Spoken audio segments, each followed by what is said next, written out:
Class 11 semester 1 costing का unit 2 का पहला topic that is classification of cost आज हम लोग स्टार्ट करने वाले हैं। इससे पहले हम लोग इंट्रोडक्शन वाला चैप्टर ऑलरेडी कंप्लीट किए हैं और टैक्सेशन का भी इंट्रोडक्शन और बेसिक कॉन्सेप्ट कंप्लीट किए। ठीक है, तो आज हम लोग का क्लास 11 सेमेस्टर 1 कॉस्टिंग का सेकेंड यूनिट का क्लासिफिकेशन ऑफ कॉस्ट हम लोग स्टार्ट करने वाले हैं। ठीक है, तो चलो सबसे पहले ये समझना है हम लोगों को कि कॉस्ट का क्लासिफिकेशन का मतलब क्या होता है। यूनिट 1 में तो हम लोग इंट्रोडक्शन पढ़े, what is cost, what is costing, what do you mean by cost accounting, ये सब हम लोग पढ़े। आज हम लोग पढ़ेंगे ये कॉस्ट को क्लासिफाई कैसे करके किया जाएगा, how can you classify cost. तो देखो, कॉस्ट क्लासिफिकेशन का मतलब होता है कि कॉस्ट को अलग अलग ग्रुप में बांट देना on the basis of common characteristics. जैसे कि आप कहीं घूमने गए, आपका टोटल ट्रिप में खर्चा आ गया 1,00,000 रुपया। अब इसमें आप कॉस्ट को क्लासिफाई करोगे, भाई आने जाने का प्लेन का खर्चा 40,000, वहां पे होटल में रुके उसका खर्चा 20,000, खाने पीने का खर्चा 10,000 और 10,000 रुपया हो गया मेरा शॉपिंग और 20,000 रुपीज जो था वो मेरा इंटरनल जो ट्रांसपोर्टेशन का खर्चा था वो सब में लग गया। ठीक है ना, तो ये हो गया कॉस्ट को क्लासिफाई करना। अब 10,000 रुपए का खाया का मतलब ये थोड़ी है कि 10,000 रुपया एक ही दिन खा लिए, नहीं भाई, बहुत सारा ब्रेकफास्ट, लंच, स्नैक्स। अब 40,000 रुपया ट्रांसपोर्टेशन का लग गया टू एंड फ्रॉम, 20,000 रुपीज वहां पे कैब एंड ऑल जो भी बुक किए होंगे घूमने फिरने के लिए उसका लग गया। तो ये जो हम कॉस्ट को डिवाइड कर रहे हैं on the basis of some characteristics, इसको ही क्या बोलते हैं, क्लासिफिकेशन ऑफ कॉस्ट। तो कॉस्ट क्लासिफिकेशन का मतलब classify cost on the basis of some common groups और इंटरेस्ट। अब हम लोग के सिलेबस में क्या है, पहले इसको पढ़ लेते हैं। ऑन द बेसिस ऑफ, हम लोग कॉस्ट को क्लासिफाई करने सीखेंगे on the basis of element, on the basis of function, on the basis of behaviour. बाकी हम लोगों के सिलेबस में नहीं है। हम लोग के सिलेबस में है classification of cost on the basis of element, on the basis of function, on the basis of behaviour. Identification based, control based, normality based, decision based, ये अपने सिलेबस में नहीं है। क्लियर हुआ, समझ में आया। अब चलिए सर एक एक करके पढ़ते हैं। Element based classification of cost. अगर एलिमेंट के बेसिस में कॉस्ट को क्लासिफाई किया जाए तो कॉस्ट कितना कैटेगरी में डिवाइड होगा, 3 कैटेगरी में। On the basis of element cost can be classified into 3 categories. वो क्या क्या है sir? Number 1 material cost, number 2 labour cost, number 3 other expense. तो on the basis of element, element के बेसिस पे कॉस्ट कितना पार्ट में क्लासिफाई होगा? 3, labour, material and other expense. अब मटेरियल कॉस्ट का मतलब मटेरियल, जो सामान तुम बना रहे हो उसका जो खर्च है।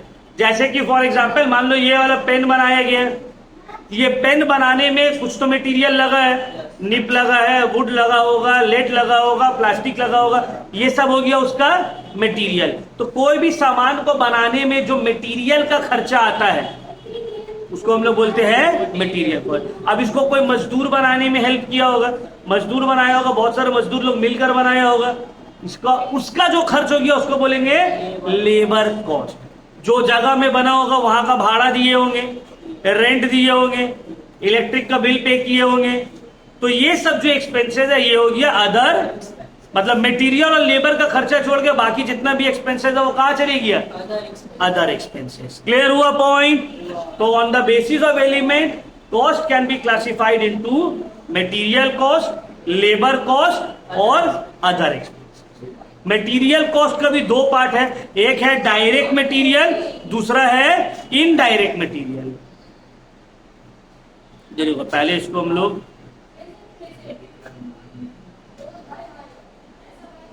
क्लासिफिकेशन ऑफ कॉस्ट,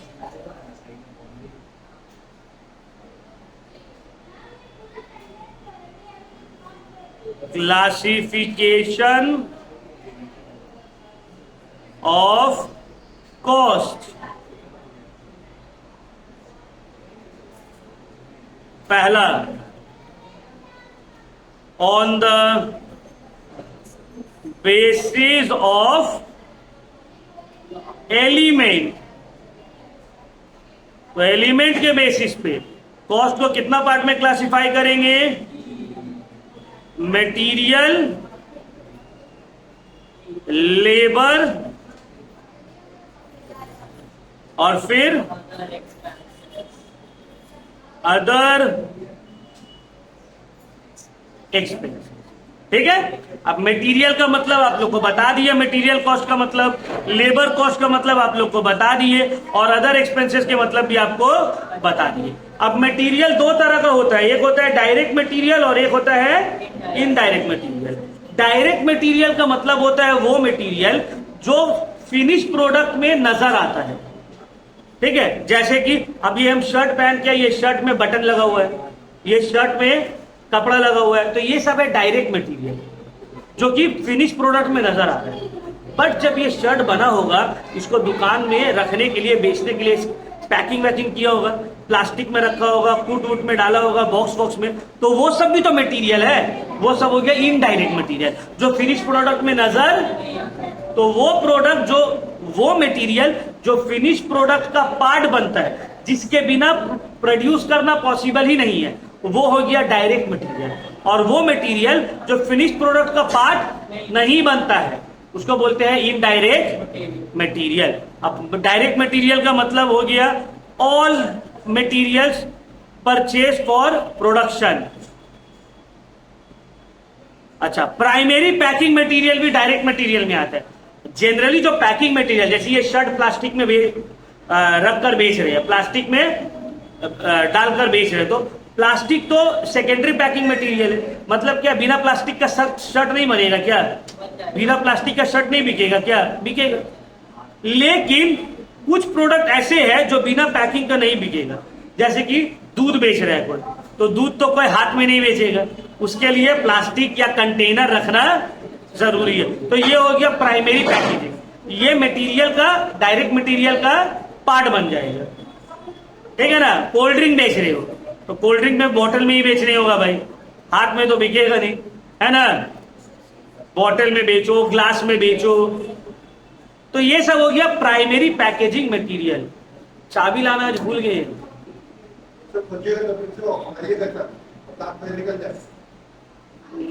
अंदर पे कोई है नहीं, अंदर नीचे नकाब वाला लोग को बोल दीजिएगा ना, उन लोग से लेके मार देंगे। जो नीचे में जो, अरे इन लोग तो 9 बजे के बाद बंद करते हैं, 10 बजे तक। जो नीचे नकाब दुकान वाले लोग हैं ना, उन लोग का पास क्या बोल रहे हैं, चाबी नहीं। वो लोग आते हैं, यूज करते हैं वॉशरूम। नीचे में जो सामने में जिसका बुर्का का दुकान है, आप उन लोग को एक बार बोल दीजिएगा ना, हम बोल देंगे। उन लोग तो ऐसे यूज करते ही है, उन लोग के पास तो चाबी है इसकी, हम बोल देंगे। आप भी एक बार थोड़ा बोल दीजिएगा। ठीक है। प्राइमरी पैकेजिंग मटेरियल समझ में आ गया। Example, cotton in the production of cloth. Cotton in the production of cloth. अब कॉटन जो यूज हो रहा है कपड़ा बनाने में, डायरेक्ट मटेरियल हो गया वो। इनडायरेक्ट मटेरियल का मतलब all material which is used for the purpose ancillary to production. All material used for the purpose ancillary to production. इसको हम लोग क्या बोलते हैं? Indirect material. क्या बोलते हैं इसको? Indirect material.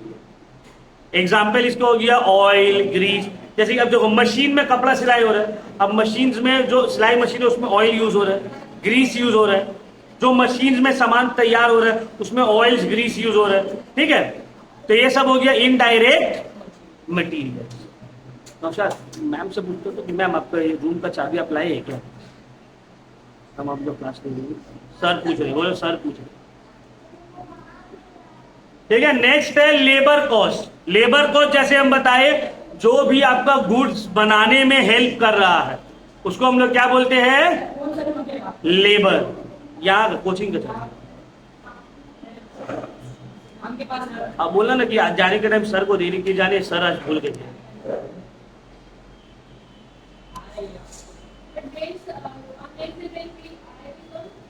एक्चुअली मैम हम अपना चाबी लाने आज भूल गए हैं, ठीक है, अगर आप लाए तो हमको दे दीजिएगा। हाँ, tomorrow I will return you, ठीक है, क्योंकि पहले तो हम ही आते हैं तो फिर हम लेकर आ जाएंगे,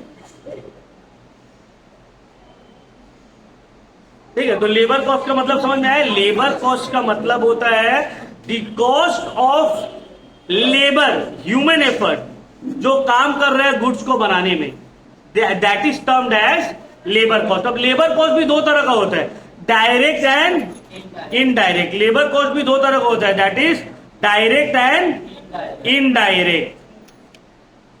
अब डायरेक्ट लेबर का मतलब क्या होता है? डायरेक्ट लेबर का मतलब होता है वो लेबर जो डायरेक्टली गुड्स को बनाने में हेल्प कर रहा है। जैसे कि फॉर एग्जाम्पल लेदर वॉलेट बन रहा है, अब उसमें कोई लेबर है जो लेदर को काट रहा है, स्टिच कर रहा है, या फिर जो कपड़ा का गारमेंट्स का फैक्ट्री है उसमें कोई कपड़ा काट रहा है, स्टिच कर रहा है, ये सब जो लेबर है ये लोग डायरेक्ट लेबर हो गया। बट वही फैक्ट्री में एक क्लीनर भी है जो झाड़ू पोछा कर रहा है, वही फैक्ट्री में एक मजदूर है जो कि सामान को ऊपर से नीचे, नीचे से ऊपर कर रहा है, वही फैक्ट्री में एक वॉचमैन है जो दरवानी कर रहा है। वो लोग का भी तो सैलरी है, लेकिन वो लोग प्रोडक्शन में डायरेक्टली पार्टिसिपेट नहीं कर रहे, इसको बोलते हैं इनडायरेक्ट लेबर। तो लेबर दो तरह का, डायरेक्ट एंड इनडायरेक्ट। डायरेक्ट जो डायरेक्टली प्रोडक्शन में हेल्प करता है, इनडायरेक्टली जो इनडायरेक्ट लेबर जो डायरेक्टली प्रोडक्शन में पार्टिसिपेट नहीं करता है।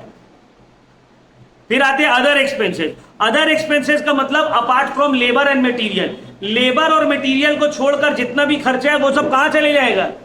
अदर एक्सपेंसेस में चला जाएगा, ठीक है ना। जैसे कि रेंट हो गया, एडवर्टीजमेंट का खर्चा हो गया, ट्रैवलिंग का खर्चा हो गया। अब ये भी दो कैटेगरी में जाएगा, direct and indirect. Direct expenses का मतलब होता है वो एक्सपेंसेस जिसके बिना प्रोडक्शन पॉसिबल नहीं है। जो जगह आप काम कर रहे हो उसका रेंट, इनडायरेक्ट एक्सपेंस, ठीक है। हायर चार्जेस ऑफ मशीन, जो मशीन में काम हो रहा है उसका हायर चार्जेस, जो डिजाइन आप बना रहे हो उसका कॉस्ट, जो आपका जिससे आप पेटेंट खरीदे हो, या जो आपका राइटर है, या जो आपका मेन मैन्युफैक्चरर है उसका कमीशन, ये सब जो है डायरेक्ट एक्सपेंस हो गया। इनडायरेक्ट एक्सपेंस जैसे कि depreciation, insurance, these are all indirect expenditure, ठीक है। तो समझ में आया? On the basis of element cost can be classified into, on the basis of element cost can be classified into three parts. Number one material, labour and other expense. अब material भी तीन तरह का, दो तरह का होता है, डायरेक्ट इनडायरेक्ट। लेबर भी दो तरह का, डायरेक्ट इनडायरेक्ट। अदर एक्सपेंस भी दो तरह का, डायरेक्ट और इनडायरेक्ट। अब देखिए यहां पे डायरेक्ट मटेरियल, डायरेक्ट लेबर और डायरेक्ट एक्सपेंसेस को जब आप ऐड करोगे तो जो आएगा उसको हम लोग बोलेंगे प्राइम कॉस्ट। क्या बोलेंगे? और जब इनडायरेक्ट मटेरियल, इनडायरेक्ट लेबर और इनडायरेक्ट एक्सपेंस को ऐड करोगे तो जो आएगा उसको हम लोग बोलेंगे overhead. Got my point? Clear हो रहा है भाई? एलिमेंट बेस्ड कॉस्ट को क्लासिफाई करेंगे तो तीन कैटेगरी में आएगा, material, labour and other expense. Material भी दो तरह का है, डायरेक्ट एंड इनडायरेक्ट। लेबर भी दो तरह का, हो गया हम चाबी मंगवा ली, वो मैम से ले लिए, छोड़ दिए, मैम से ले लिए चाबी, ठीक है। ओ ठीक है, छोड़ दिए, जरूरत नहीं। हाँ, वो वहां पढ़ा दी थी ना, उनसे ली। तो लेबर भी दो तरह का, direct and indirect. Other expenses भी दो तरह का, डायरेक्ट और। तो जितना भी डायरेक्ट एक्सपेंसेस है, direct material, direct labour, direct expense, तीनों को टोटल करिएगा तो आएगा प्राइम कॉस्ट। उसी तरह indirect material, indirect labour, indirect expense, तीनों को ऐड करिएगा तो आ जाएगा ओवरहेड कॉस्ट, ठीक है। तो देखिए प्राइम कॉस्ट क्या है? Prime cost is the sum total of direct material, direct labour और डायरेक्ट एक्सपेंस। और ओवरहेड क्या है? Overhead cost is the sum total of indirect material, indirect labour and indirect other expense. Important है बहुत ये वाला point. What do you mean by prime cost? What do you mean by overhead cost? Clear हो गया? कोई doubt? समझ में आया सब? चलो अब नेक्स्ट पार्ट आते हैं, classification of cost on the basis of function. Classification of cost on the basis of function.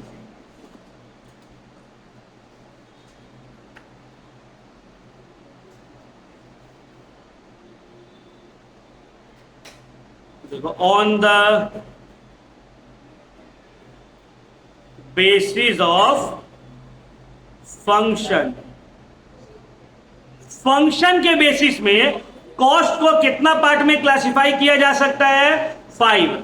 Factory cost, administration cost, selling cost, distribution cost, research and development cost. Factory cost, दूसरा administration cost,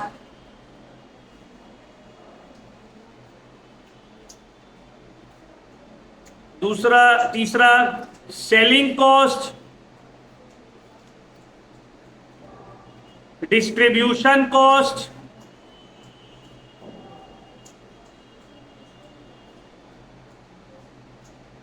and next research and development cost.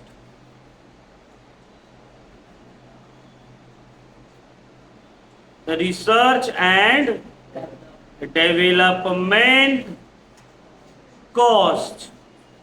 Clear हुआ भाई?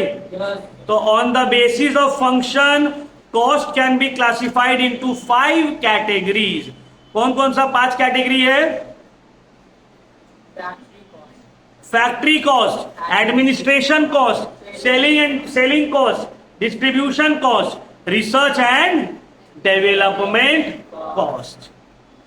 अब आते हैं sir, एक एक करके समझेंगे, नाम से ही समझ में आ रहा है। फैक्ट्री कॉस्ट मतलब फैक्ट्री का कॉस्ट, ठीक है ना? फैक्ट्री कॉस्ट को हम लोग मैन्युफैक्चरिंग कॉस्ट भी बोलते हैं, प्रोडक्शन कॉस्ट भी बोलते हैं, वर्क कॉस्ट भी बोलते हैं। तो कोई भी cost related to production, manufacturing या फैक्ट्री, वो सब फैक्ट्री कॉस्ट में आएगा। जैसे कि direct material, direct labour, direct expense, ये सब फैक्ट्री का खर्च है। फिर तुम्हारा आ गया फैक्ट्री का रेंट, फैक्ट्री का insurance, electricity, plant and machinery के ऊपर डेप्रिसिएशन, ये सब फैक्ट्री का खर्च है। ये सब आ जाएगा फैक्ट्री कॉस्ट के अंडर में। फिर आते हैं सर हम लोग एडमिनिस्ट्रेशन कॉस्ट। क्या मतलब होता है एडमिनिस्ट्रेशन कॉस्ट का? एडमिनिस्ट्रेशन कहां से होता है? ऑफिस से। कहां से होता है? तो ऑफिस का जितना भी खर्चा है वो सब एडमिनिस्ट्रेशन में चला जाएगा, ठीक है ना? तो एडमिनिस्ट्रेशन का खर्च जैसे कि ऑफिस का रेंट, लाइटिंग, प्रीमाइसेस का rent, salaries of office staff, depreciation of office furniture, ये सब है मेरा ऑफिस का खर्चा, एडमिनिस्ट्रेशन का कॉस्ट, मैनेज करने का कॉस्ट। फिर आता है सेलिंग कॉस्ट, नाम से समझ में आ रहा है, बेचने का खर्च। बेचने में क्या खर्च होता है? सेल्समैन का सैलरी दे रहे, सेल्समैन का कमीशन दे रहे, एडवर्टीजमेंट का खर्च कर रहे हैं, पब्लिसिटी का खर्चा कर रहे हैं, शॉप का रेंट दे रहे हैं, शॉप से बिक्री हो रहा है ना, शॉप का इलेक्ट्रिक बिल दे रहे हैं। तो ये सब आ गया सेलिंग का कॉस्ट, ठीक है? Advertisement, publicity, training cost of salesman, rent of showrooms, commission of salesman, ठीक है? ये सब हो गया सेलिंग कॉस्ट। अब आते हैं डिस्ट्रीब्यूशन कॉस्ट। डिस्ट्रीब्यूशन कॉस्ट का क्या मतलब होता है? डिस्ट्रीब्यूशन कॉस्ट का मतलब होता है गुड्स को लोगों तक पहुंचाने का खर्चा। जैसे कि डिलीवरी का चार्जेस, सेकेंडरी पैकेजिंग का चार्जेस। एक तो होता है प्राइमरी पैकेजिंग। प्राइमरी पैकेजिंग तो ठीक है, जैसे कि दूध को प्लास्टिक में ही बेचेंगे, लेकिन फिर वो प्लास्टिक को अलग से एक कंटेनर में डाल दे रहे हैं, 2-3 टेट्रा पैक कर दे रहे हैं, ये सब हो गया सेकेंडरी पैकेजिंग। ये सब क्या हो गया? Secondary packaging. उसी तरह गुड्स को जहां स्टोर करके रख रहे हैं, जरा तो कॉल करना, गुड्स को जहां स्टोर करके रख रहे हैं, गोडाउन, गोडाउन का रेंट, वेयर हाउस का रेंट, वेयर हाउस का स्टाफ का सैलरी, डिलीवरी जो कर रहे हैं, गुड्स को डिलीवरी कर रहे हैं, डिलीवरी का खर्चा,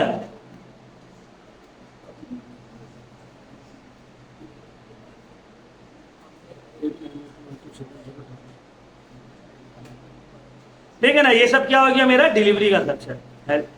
डिस्ट्रीब्यूशन का जितना भी कॉस्ट है वो सब यहां आ गया। हेलो, हाँ बोल। तो वीडियो रिकॉर्ड कर रहे हैं, तो क्लास रिकॉर्ड कर रहे हैं, रुक 10 मिनट रुक।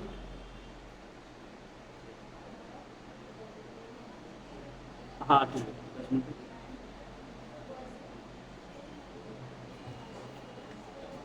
ठीक है, तो गुड्स को डिस्ट्रीब्यूट करने का जितना भी खर्चा है, डिलीवरी वैन का खर्चा, डिलीवरी वैन का डिप्रिसिएशन, डिलीवरी का ड्राइवर का जो है सैलरी, ये सब आ जाएगा मेरा डिस्ट्रीब्यूशन कॉस्ट में।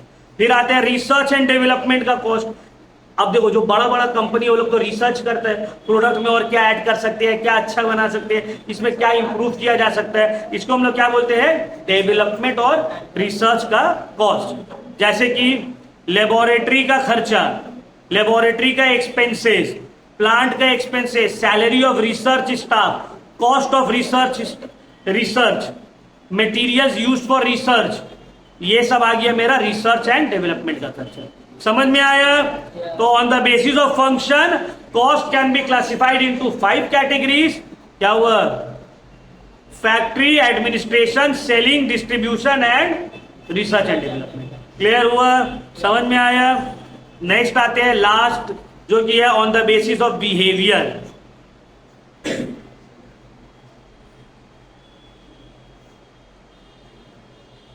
On the basis of behaviour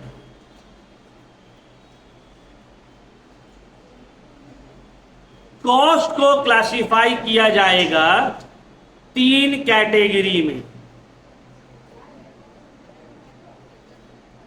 on the basis of behaviour cost को क्लासिफाई किया जाएगा 3 कैटेगरी में। Number 1 is fixed cost, number 2 is variable cost, number 3 is semi fixed या फिर सेमी वेरिएबल कॉस्ट। ठीक है, तो ये वाला चार्ट आपको बाय हार्ट याद कर लेना है। ये जो चार्ट है इसको आपको बाय हार्ट याद रखना पड़ेगा, इससे ही बहुत सारे एमसीक्यू सॉल्व हो जाएगा। On the basis of element cost can be classified into 3 categories, on the basis of function 5 categories, on the basis of behaviour 3 categories. फिर सबका आपको एग्जाम्पल्स याद रखना होगा, ठीक है ना? इससे मेजर पोर्शन आएगा एग्जाम में, ये जो टॉपिक करवा रहे हैं।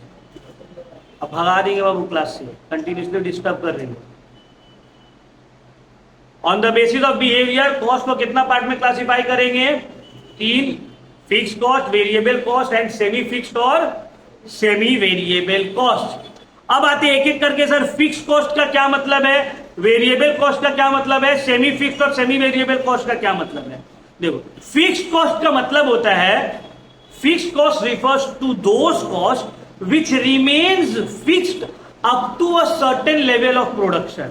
वो कॉस्ट जो एक सर्टेन लेवल ऑफ प्रोडक्शन तक फिक्स्ड रहेगा उसको बोलते हैं फिक्स्ड कॉस्ट। जैसे कि फॉर एग्जाम्पल, अब देखो हम पढ़ा रहे हैं तुम लोगों को ये पूरा जगह रेंट में लेके, अब मान लो ये जगह पूरा दोनों जगह मिलाकर बैठने का कैपेसिटी होगा फॉर एग्जाम्पल 60 बच्चा का, 60 स्टूडेंट, और इसका रेंट है 12,000। तो हम एक बच्चा को बैठा के पढ़ाएंगे तो भी हमको रेंट देना होगा 12,000।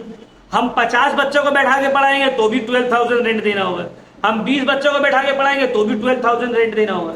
हम 60 बच्चे भी बैठा के पढ़ाएंगे तो भी 10,000 रेंट देना होगा, 12,000 रेंट देना होगा। लेकिन जैसे ही हम 100 बच्चे में जाएंगे तो अब मेरा रेंट बढ़ जाएगा। क्यों? एक जगह में नहीं होगा, हमको दूसरा जगह फिर रेंट लेना होगा, तो फिक्स कॉस्ट बढ़ गया। तो up to a certain level, for example 60 बच्चा तक का रेंट क्या है? फिक्स्ड है। 1 पढ़ाओ, 0 पढ़ाओ या 60 पढ़ाओ, रेंट क्या रहेगा? 12,000। इसको बोलते हैं फिक्स्ड कॉस्ट, वो cost which remains fixed up to a certain level of production. Clear हुआ? समझ में आया? अब देखो, fixed cost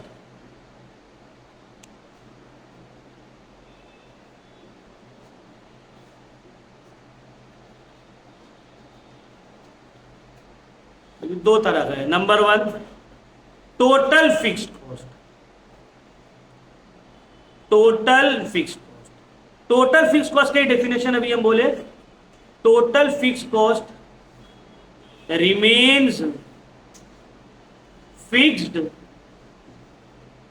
up to a certain level of production.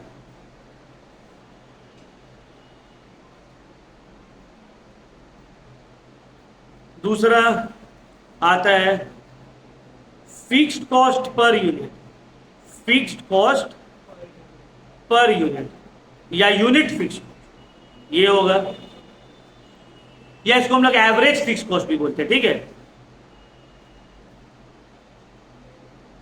Average fixed cost decreases as the production या आउटपुट इंक्रीजेज। क्या मतलब है सर इसका? What do you mean by this? जैसे जैसे प्रोडक्शन बढ़ेगा एवरेज फिक्स्ड कॉस्ट कम होगा। क्या बोले सर? अभी तो आप बोले फिक्स्ड कॉस्ट सेम रहेगा, टोटल फिक्स्ड कॉस्ट सेम रहेगा। क्या मतलब है इसका? देखो अभी हम आप लोग को एग्जांपल दिए कि भाई 60 बच्चा बैठने का कैपेसिटी है और रेंट कितना है?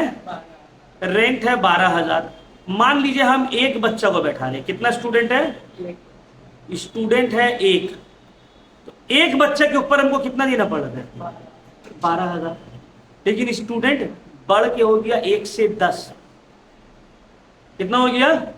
10। तो अब पर बच्चे के ऊपर हमको कितना रेंट देना पड़ रहा है?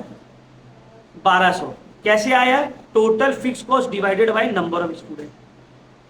सर स्टूडेंट बढ़ के हो गया 20, अब हमको पर बच्चे के ऊपर कितना देने पड़ रहा है? 12,000 डिवाइडेड बाई 20, 600। तो स्टूडेंट बढ़ के हो गया 60, तो अब हमको पर बच्चे के ऊपर कितना देना पड़ रहा है? 12,000 डिवाइडेड बाई 60, 200। इसका मतलब है जैसे जैसे नंबर ऑफ स्टूडेंट इंक्रीज हो रहा है, मेरा टोटल रेंट तो सेम है, लेकिन पर बच्चे के ऊपर जो रेंट देना पड़ रहा है वो क्या हो रहा है? कम होते जा रहा है। यही है एवरेज फिक्स्ड कॉस्ट या फिर fixed cost per unit. Total तो वो सेम रहेगा, लेकिन जैसे जैसे प्रोडक्शन बढ़ेगा वो total fixed cost, average fixed cost जो है वो कम होते रहेगा अप टू 60 स्टूडेंट। अरे इसका परफेक्ट एग्जांपल है उबेर। तुम उबेर बुक किए यहां से जाने के लिए, for example Howrah station, rent दिखा रहा है 400 रुपया। तुम अकेला जाओगे कितना देना पड़ेगा? 400। 2 आदमी जाओगे तो कितना देना पड़ेगा? 200। 3 आदमी जाओगे तो कितना देना पड़ेगा? 133 करके। 4 आदमी जाओगे तो कितना देना पड़ेगा? 100 रुपया करके। लेकिन 5 आदमी जाओगे तो अब दो उबेर लगेगा, 800 हो जाएगा। मतलब टिल 4 आदमी आपका टोटल जो फेयर है उबेर का वो 400 ही है। लेकिन अगर आप एक जाओगे तो एक आदमी को 400 देने होगा, एवरेज उसका पड़ेगा। 2 जाओगे तो बढ़ जाएगा 200 करके। 3 जाओगे तो और कम हो जाएगा। 4 जाओगे तो पर आदमी के ऊपर और कम हो जाएगा। ड्राइवर को उतना ही मिल रहा है, लेकिन आपका जो एवरेज फिक्स कॉस्ट है वो क्या हो रहा है? कम। यही है difference between total fix cost and average fix cost. यही है difference between total fix cost and average fix cost. Total fix cost remains the same irrespective of production, ठीक है ना। टोटल फिक्स कॉस्ट में चेंजेस नहीं आते, production बढ़े या घटे। लेकिन एवरेज फिक्स कॉस्ट जो है वो क्या होगा? प्रोडक्शन के साथ कम होगा जैसे जैसे प्रोडक्शन बढ़ेगा। अब देखो इसका कर्व देखने में कैसे लगेगा।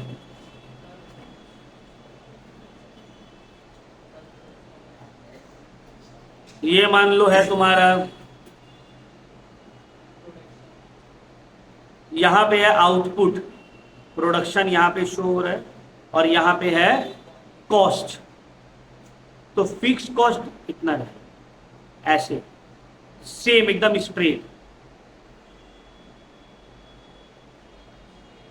ये है टोटल फिक्स कॉस्ट कि भाई आउटपुट कम हो, ज्यादा हो, बढ़े, कुछ फर्क नहीं पड़ेगा। लेकिन एवरेज फिक्स कॉस्ट कर्व ऐसे रहेगा।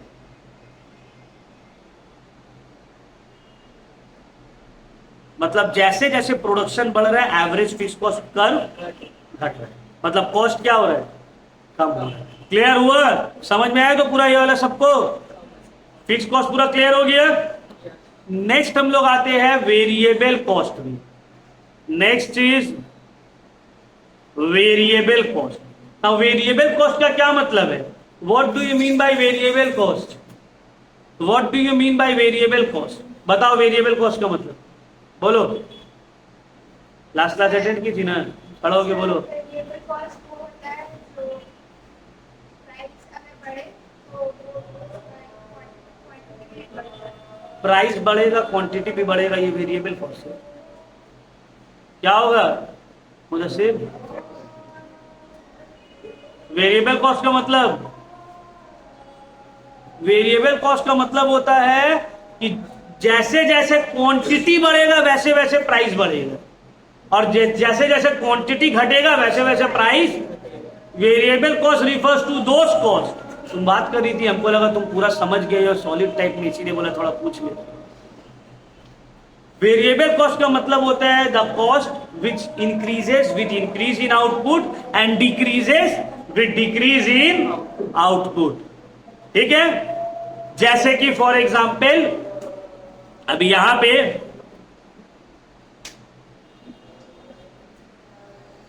एक वर्कर, एक मालिक सोचा, एम्प्लॉयर सोचा कि जितना भी कस्टमर आएगा मेरे शॉप में, हम सबको जो है फर्स्ट टाइम जितना भी कस्टमर आएगा हम सबको मिठाई का डब्बा देंगे। तो अब जितना ज्यादा कस्टमर आएगा उतना ज्यादा उसका खर्चा होगा मिठाई में, जितना कम आएगा उतना कम होगा, और अगर कोई नहीं आया तो कुछ खर्चा नहीं होगा। तो ये हो गया वेरिएबल कॉस्ट। अब वेरिएबल कॉस्ट भी दो तरह का होता है, एक होता है total variable cost, total variable cost जिसको बोलते हैं टीवीसी। ठीक है, अब इसमें क्या लिखेंगे?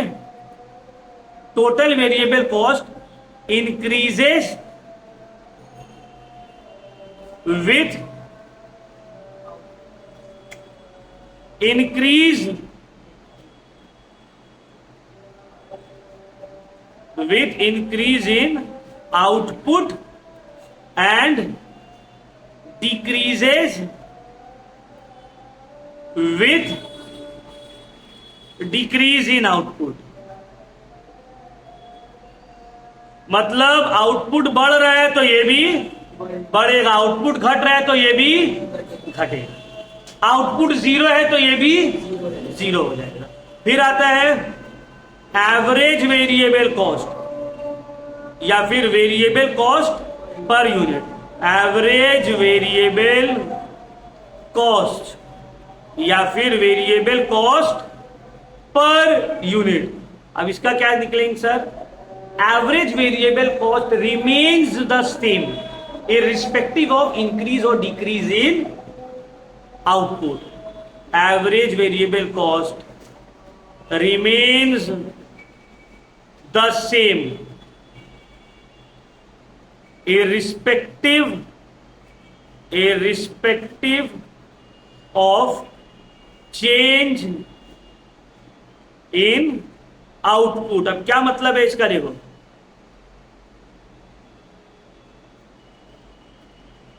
एक बॉक्स स्वीट का दाम है 100 रुपया, ठीक है, 10 कस्टमर आया तो कितना लगा? 10 बॉक्स, दाम हो गया 1000 रुपया। तो पर बॉक्स का कितना पड़ा? 100 रुपया ही पड़ा। 100 कस्टमर आएगा, 100 बक्सा, दाम हो गया 10,000। पर बक्सा कितना बढ़ा? एक कस्टमर आएगा, एक बॉक्स, दाम कितना हुआ? पर कस्टमर कितना लगा? मतलब जैसे जैसे प्रोडक्शन बढ़ रहा है टोटल कॉस्ट तो बढ़ रहा है, टोटल वेरिएबल कॉस्ट, लेकिन पर यूनिट वेरिएबल कॉस्ट वो क्या है? Same. Per unit variable cost क्या है? सेम। क्लियर हुआ? समझ में आया? ये है वेरिएबल कॉस्ट। अब इसका कर्व कुछ ऐसा लिखने को मिलेगा, देखो, टोटल वेरिएबल कॉस्ट का कर्व ऐसा रहेगा और एवरेज वेरिएबल कॉस्ट का कर्व ऐसा रहेगा, एबीसी, ये फिक्स रहेगा। और टोटल वेरिएबल कॉस्ट ऐसा रहेगा, जैसे जैसे कॉस्ट और यहां आउटपुट, आउटपुट में देखो जितना भी चेंज आए एवरेज वेरिएबल कॉस्ट सेम है, लेकिन आउटपुट में जैसे जैसे चेंज आ रहा है टोटल वेरिएबल कॉस्ट बढ़ते रह रहे हैं। देखो, समझ में आया? थर्ड एंड लास्ट आता है सेमी वेरिएबल या फिर सेमी फिक्स्ड। सेमी वेरिएबल या सेमी फिक्स्ड कॉस्ट का मतलब होता है जो ना ही पूरा वेरिएबल है और ना ही पूरा फिक्स्ड है, दोनों का क्वालिटीज है, आधा आधा इसके अंदर, पूरा कुछ भी नहीं है, ना ही पूरा तरीका से मर्द और ना ही पूरा तरीका से औरत। अभी हम लोग के स्कूल में भी बॉयज सेक्शन में कोई एक ऐसा है, पता नहीं कौन है, नाम मत बोलो, हटाओ, क्लास में बैठ के लड़की का आवाज निकालते हैं। तो हम उसको बोले कि ऐसा तो कोई दिक्कत वाला, हमको नहीं पता कौन निकाल रहा है, I don't know who is making that sound, number की जरूरत नहीं है, नाम भी हमको नहीं सुनना है। तो हम ऐसी, अब हमको लगा हो सकता है बेचारा का अंदर कुछ फीलिंग होगा, हो ही सकता है भाई, इंसान है। तो हम उसको बोले, अब देखो मेरे पास दो ऑप्शन था, पहला ऑप्शन था कि हम चिल्ला चिल्ली कर देते, हु इज डूइंग दिस, कौन कर रहा है, प्रिंसिपल सर को बुला के लेके आते, हम परेशान, प्रिंसिपल सर परेशान, क्लास परेशान। तो हम थोड़ा दूसरा अप्रोच इस्तेमाल किए, हम बोले चलो ठीक है, परेशानी हो ही सकता है किसी को भी, कोई तो ऐसा दिक्कत वाला बात है नहीं। तो हमको पहले लगा कि कुछ गड़बड़ हो गया क्या, लग रहा बॉयज सेक्शन में गर्ल्स को आ गए क्या। तो हम बोले कि भाई लग रहा मिस्टेक से टाइम चेंज हो गया, हम लोग का स्कूल में मॉर्निंग सेक्शन है गर्ल्स का, आप आफ्टरनून में आए तो आप मॉर्निंग में आइए। फिर आवाज निकाला, तो हमको लगा नहीं, लग रहा है कोई गर्ल नहीं है, कोई लड़का ही है जिसके अंदर से लड़की वाला फीलिंग आ रहा है। तो हम बोले लग रहा है बेचारा का कुछ रेली में कुछ दिक्कत है, कुछ प्रॉब्लम है, एज अ टीचर हमको हेल्प करना चाहिए। तो अब देखो किसी को पिन पॉइंट करके बोलेंगे खराब लग जाएगा उसको, हम बोले देखो कोई दिक्कत वाला बात नहीं है, ये होता है, नेचुरल है। मेडिकल साइंस बहुत ज्यादा तरक्की कर लिया है, you can contact different doctors available on internet, और अब तो लॉ भी बन गया, तो तुमको डरने का भी दिक्कत नहीं है, समाज से डरने का कोई दिक्कत नहीं है, अब तो लॉ है, अब बिंदास अपना जो दिल है करिए। तो हम लड़का को गाइड किए, उसके बाद देख रहे आवाज नहीं आ रहा, लड़का और आवाज नहीं निकाल रहा है। अब बोला ठीक है, हो सकता है दूसरा दिन फिर उसका फीलिंग जागे कुछ, तो फिर उसको ऐसे समझाना पड़ेगा। क्या लग रहा है दूसरा दिन फिर जागेगा उसका फीलिंग कुछ, तो जागेगा, तो फिर उसको एक्सप्लेन किया जाएगा। अब नहीं होगा, नंबर जुगाड़ करके डॉक्टर का दिया जाएगा कि लीजिए चलिए, मम्मी पापा को कुछ डिस्टर्ब कर रहा है तो चलिए हम बात करेंगे कि uncle aunty this is very natural, his body और हर बॉडी हर राइट, आप लोग प्लीज डोंट इंटरफियर। आज फिर कर रहा था, तो हम नहीं आए थे ना, ठीक है कल फिर एक्सप्लेन किया जाएगा, कोई इशू वाला बात नहीं। तुम शर्मा क्यों रहे हो, शर्माना क्या है तुमको, अब तो लॉ बन गया, कोई तुमको कुछ बोलेगा क्लास में हमको बोलो, सस्पेंड करवा देंगे उसको, तुम्हारे साथ कुछ गलत होनी नहीं होंगे, so what you are different, no issue. भाई गवर्नमेंट फॉर्म दे रहे हैं थर्ड जेंडर का, तो तुम लोग कौन होते हो उसको चिढ़ाने वाले, कोई ऐसा प्रॉब्लम नहीं है, उससे बात किया जाएगा। बोलेंगे तुम आओ, डरो मत, हमसे बात करो, हम तुमको रास्ता दिखाएंगे आगे, कोई दिक्कत वाला बात नहीं। तो वैसे ही है कुछ सेमी वेरिएबल कॉस्ट, हम लोग का क्लास का वो स्टूडेंट की तरह जो ना ही पूरा वेरिएबल और ना ही पूरा फिक्स्ड है, दोनों के इन बिटवीन में है, फंस गया। A women soul in a man's body unable to come out, समझ में आया। तो ये पार्टली फिक्स्ड है और पार्टली क्या है, वेरिएबल, ठीक है। अब इसके एग्जाम्पल क्या है, जैसे कि आपका इलेक्ट्रिसिटी बिल, इसके एग्जाम्पल क्या है, इलेक्ट्रिसिटी बिल, जो कि क्या है, पार्टली फिक्स्ड है और पार्टली वेरिएबल है। आप ज्यादा यूज करोगे इलेक्ट्रिसिटी, ज्यादा बिल आएगा, कम यूज करोगे, लेकिन अगर किसी साल किसी महीना नहीं यूज किया तो क्या जीरो बिल आएगा, कुछ अमाउंट आ जाता है, वो है फिक्स्ड एमसीवी चार्जेस। समझ में आ रहा है, ये हो गया फिक्स्ड कॉस्ट, सेमी फिक्स्ड और सेमी वेरिएबल कॉस्ट।